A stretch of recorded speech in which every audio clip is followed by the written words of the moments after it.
So I had the back and biceps workout yesterday. Yesterday was Saturday, and I tried an exercise I'd never done before, like the bent over barbell row. I'd never done exercise before because everyone was saying, "Oh my God, it's so fatiguing for the lower back, and it will fatigue your lower back, and it will be hard to recover the next session or the next leg session." So I hesitated to try to do the barbell row.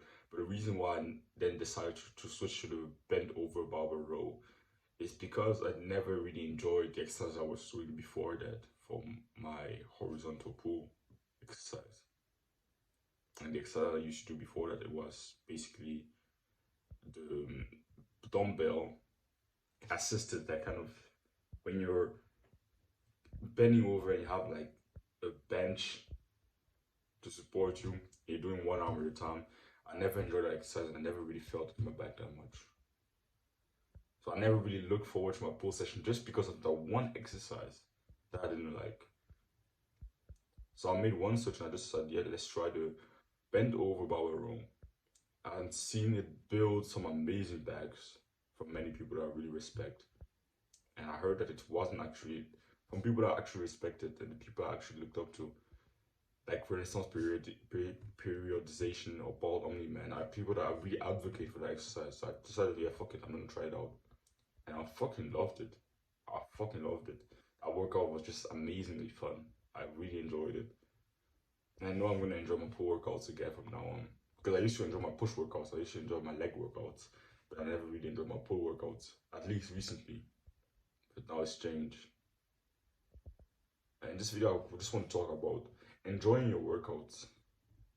If you plan to train for a long time, if you don't just plan to build muscle and then just quit, if you plan to train for the rest of your life, like I assume you do, at least make it fun, bro. I know you hear about optimal training. And yeah, if it's your main goal, definitely try to be to train as optimally as possible, or try to train optimally enough. I would say. Even I am really focused on optimization and things like that. But at the same time, I understand that if I want to stay in this game for a long run, I want to at least enjoy it. If I want to train for the rest of my life, I want to at least enjoy it.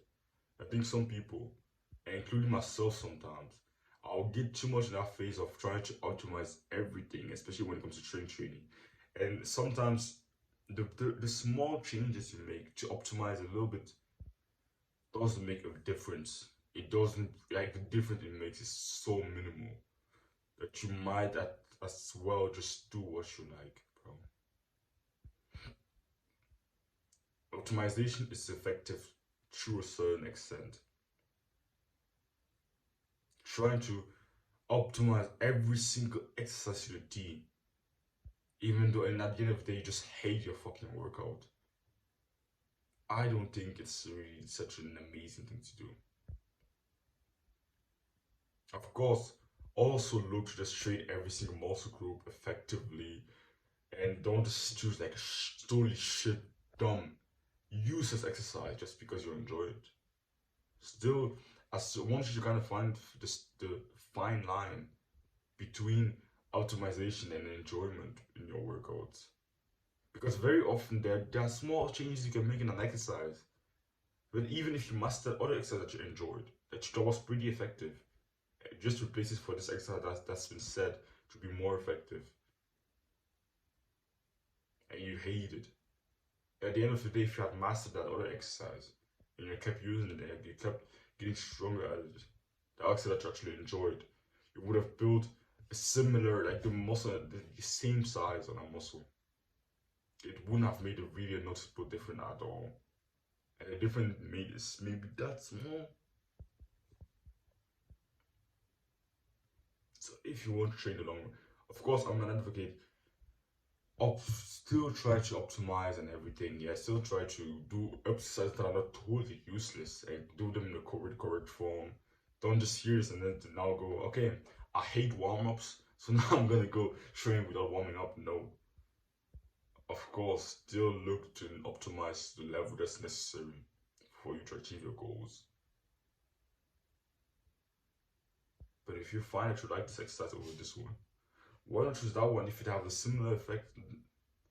If this one is maybe 1% or 0.2 or 0.1% better, does that really make a difference?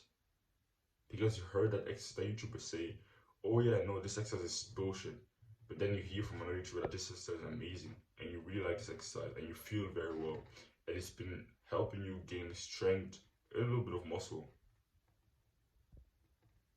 Then you might as well keep doing it.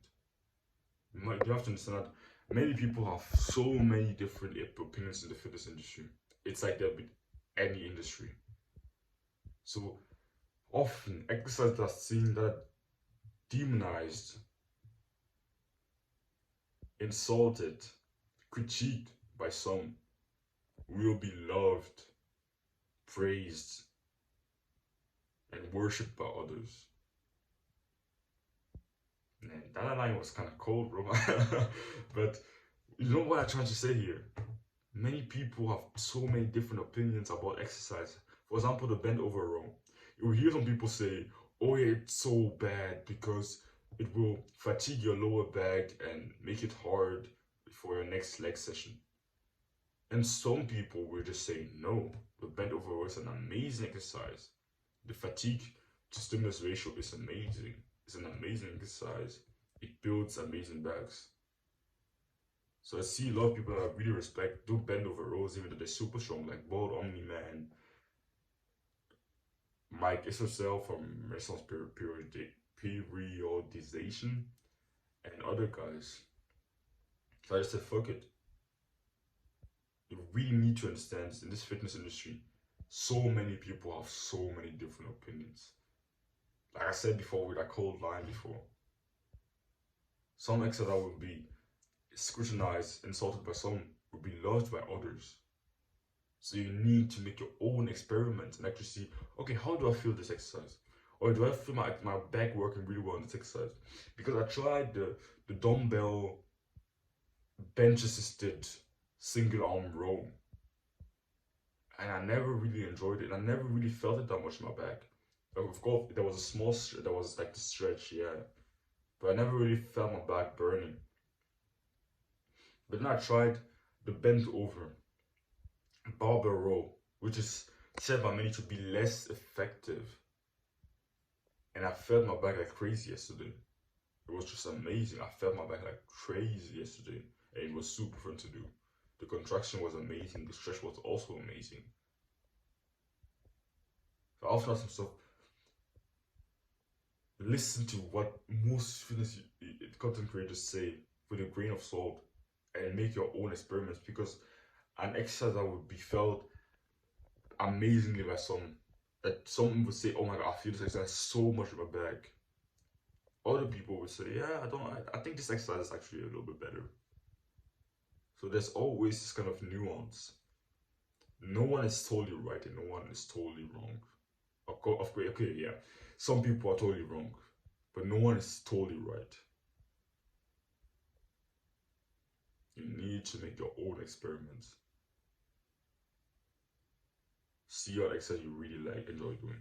Even when it comes to pull-ups. So for me, my back is a part of my body that I really struggle to feel. With pull-ups, even pull-ups, I don't really feel them that much in my back.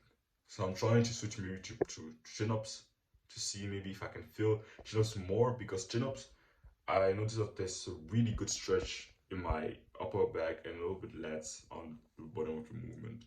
So maybe I'm gonna try doing chin-ups in my next session to see how much I actually feel it in my back. If I feel it in my back more than I do with pull-ups with the normal grip. If just switching the grip like this can help it, because I noticed that the stretch at the bottom of the movement when it comes to chin-ups is just amazing for me. So maybe it will actually be more effective for me to build my back by just switching to chin-ups. But you need to experiment and actually see what works for you. So yeah, don't worry from discomfort, just it.